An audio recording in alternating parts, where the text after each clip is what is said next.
So let us begin with the questions from reflection in x axis.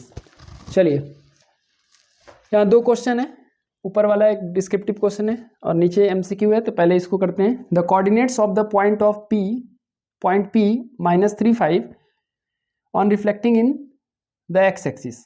X axis में इसको reflect करने के बाद कौन सा पॉइंट बनेगा?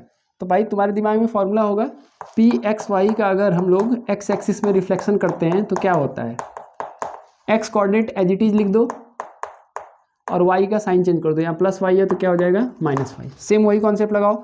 P35 है, एक्स एक्सिस में इसका रिफ्लेक्शन होगा, क्या होगा, एक्स एक्सिस में रिफ्लेक्शन होने पे X coordinate as it is लिख देना है, यानी -3 को -3 रहने दो और वाई कोऑर्डिनेट का साइन चेंज कर देना है। देखो तो 5 है तो क्या हो जाएगा -5। तो कौन सा ऑप्शन सही होगा? देखो ये option B is the correct option. -3 -5 इसका आंसर होगा।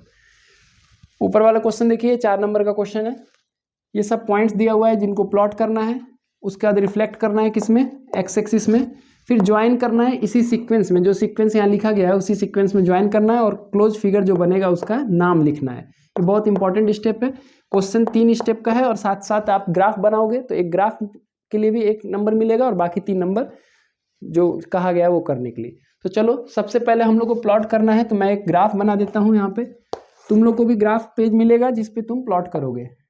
1 2 3 4 5 6 1 2 3 4 5 -1 -2 -3 -4 -5 -6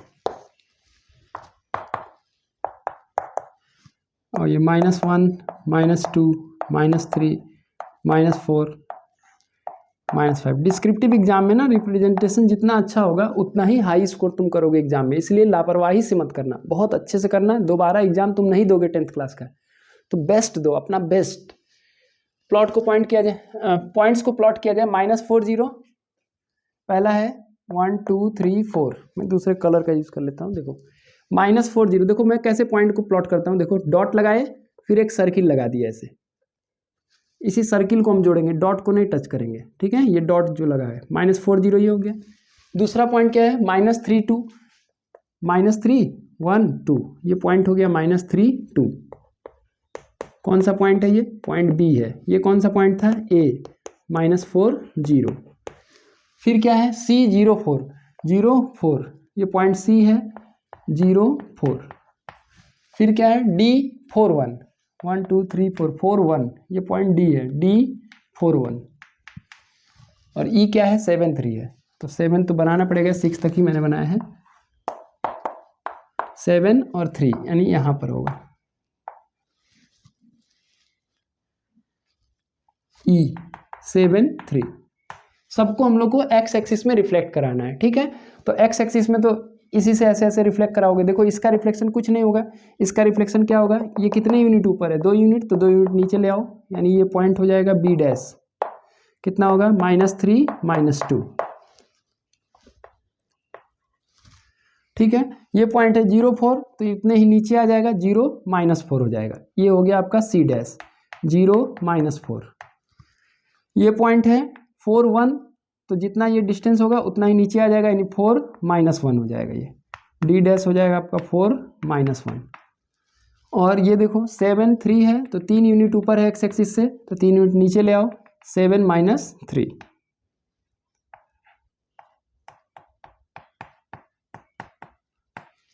बोर्ड एग्जाम के बारे में बार बार मैं कहता हूं कि 1 मार्क के क्वेश्चन के लिए 2 मिनट तुमको लेना चाहिए। तो 4 नंबर के लिए कितना लोगे, 8 मिनट। तो जल्दीबाजी हड़बड़ी मत करना, अच्छे से बनाना। ये पॉइंट्स को कर दिया गया, बेटर होगा कि हम यहाँ पे एक्स एक्सिस को दिखा दें कि यही आपका रिफ्लेक्टिंग एक्सिस है, लेकिन छोटा छोटा यहाँ पे मतलब लाइन खींचना ताकि बहुत गंदा भी ना हो तुम्हारा ग्राफ। यही तुम्हारा मिरर है जिसमें तुम रिफ्लेक्ट कर रहे हो, और डॉटेड लाइन से मैंने रिफ्लेक्शन को भी दिखा दिया है। अब ज्वाइन करना है, A B C D E, फिर ई डैश से ज्वाइन होगा। तो ए से बी जोड़ो। देखो सर्किल के जो मैंने ऐसे पॉइंट था और ऐसे सर्किल लगाया था, दूसरा पॉइंट भी ऐसे था, तो इसको मैं जोड़ूंगा। लाइन में जो पॉइंट है ना उस पर डार्क नहीं करूंगा मैं। ए से बी जुड़ गया, बी से सी जुड़ गया, सी से डी, और डी से फिर ई जुड़ गया। ई से आपको जोड़ना है ई डैश, ई डैश से जोड़ना है डी, और डी से जोड़ना है फिर सी डैश, डी डैश से फिर सी डैश, सी डैश से फिर बी डैश, और बी डैश से फिर ए। ये कंप्लीट हो गया। ठीक है, अब यहां तक का काम हो गया। अब पूछा गया है नेम द क्लोज्ड फिगर। तो जो क्लोज्ड फिगर है इसका नाम क्या होगा? ये एक पॉलीगन है। ठीक है, मछली जैसा तो दिख ही रहा है ये, लेकिन इसको मैथमेटिक्स में तुम फिश नहीं ना बोलोगे, पॉलीगन ही बोलोगे। ठीक है ना। अच्छा, साथ ही साथ इस क्वेश्चन में हम लोग फॉर्मूला का यूज करके भी दिखा सकते हैं कि पी एक्स वाई जो है, एक्स एक्सिस में जब रिफ्लेक्शन होता है तो बनेगा P dash X minus Y. तो इस बेसिस पर यहाँ पॉइंट्स लिख दो। ए क्या है? -40, बी क्या है? -32, सी क्या है? 04, डी क्या है? 41, ई क्या है? 73। और इसी पैटर्न पे हम लोग रिफ्लेक्शन करेंगे ताकि कोई मार्क्स ना कटे भाई। 100% हमें नंबर पाना है। कोई भी क्वेश्चन करें तो पूरा नंबर पाएं हम लोग। तो यहाँ पर y का खाली साइन चेंज करते चले जाओ। तो ए डैश क्या होगा? -40। और ये पॉइंट कैसा पॉइंट है? इनवेरिएंट। क्वेश्चन में पूछा होता तो बता दिए होते हम लोग, लेकिन पूछा नहीं है। ये इनवेरिएंट पॉइंट है क्योंकि इसमें कोई चेंजिंग नहीं आई है। बाकी देखो बी डैश क्या होगा? -3 -2 होगा। ठीक है, सी क्या होगा? सी डैश बन जाएगा 0 -4। डी डैश क्या होगा? 4 -1। और ई डैश क्या होगा? 7 -3। तो इस तरह से ये पूरा क्वेश्चन सॉल्व हो गया, बहुत ही नीट एंड क्लीन। और इसी तरह से आप लोग को भी करना है एग्जाम में। ठीक है, एक्स एक्सिस वाले फॉर्मूला को मैंने यूज करके आपको दिखा दिया। केवल फॉर्मूला नहीं यूज किया गया है, यहाँ एमसीक्यू में डायरेक्ट फॉर्मूला से किया गया है। यहाँ फॉर्मूला के साथ साथ हम लोगों ने ग्राफ पे भी देखा, मैंने डॉटेड लाइन से देखो दिखाया भी है कि जितना दूर ये मिरर से है पॉइंट, उतना ही दूर दूसरे तरफ हम लोग को बना देना है। तो वैसे डी को देख सकते हो, 0 4 है तो 0 -4 हो गया। तो काम बढ़िया करोगे तो नंबर भी बढ़िया मिलता है। चलो, थैंक यू।